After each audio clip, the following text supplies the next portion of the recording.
મારું નામ કોમલ દેવેન્દ્ર ગાંધી છે. મેં SVNM આઈ હોસ્પિટલમાં ઓપરેશન કરાવ્યું.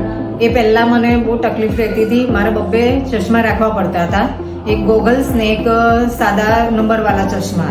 પણ એ મને સારું લાગતું નહીં હતું. કશે પણ મેરેજમાં કે ફરવા જાઉં તો પહેલાં ગોગલ્સ પહેરું, પછી પહેલાં બીજા ચશ્મા, એવી રીતે એક્સચેન્જ કર્યા કરું ને એમાં મારા ચશ્મા ખોવાતા પણ બહુ હતા.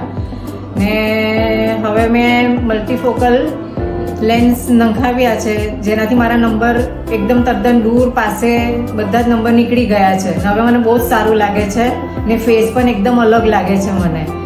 ને એનાથી મને હવે ચશ્મા પહેરવાની જરૂર પણ નથી ને એકદમ ફાઇન ક્લિયર, બધું ક્લિયર દેખાય છે મને. ને દૂર નજીક બધા જ ચશ્મા નીકળી ગયા, પાસેના બધા જ નીકળી ગયા છે મને ચશ્મા. જો હાથમાં લેવાની જોર ફેંકી જ દીધા છે એમ સમજો ચશ્મા મેં સાઈડ ડસ્ટબિનમાં. ને હવે મને મેરેજમાં, હવે પહેલાં મને મેરેજમાં વંચાતું પણ નહીં હતું મેનું ને બધું, પણ હવે એકદમ ફાઇન, બધું ક્લિયર, બધું દેખાય છે. એટલે હું સજેસ્ટ કરું છું કે બધા આ ઓપરેશન, જેને નંબર વધારે હોય છે ત્યાં ઓપરેશન કરાવો તો એને સારું લાગશે એમ. ને એનું ફેસ પણ સારું ક્લિયર સારું લાગશે.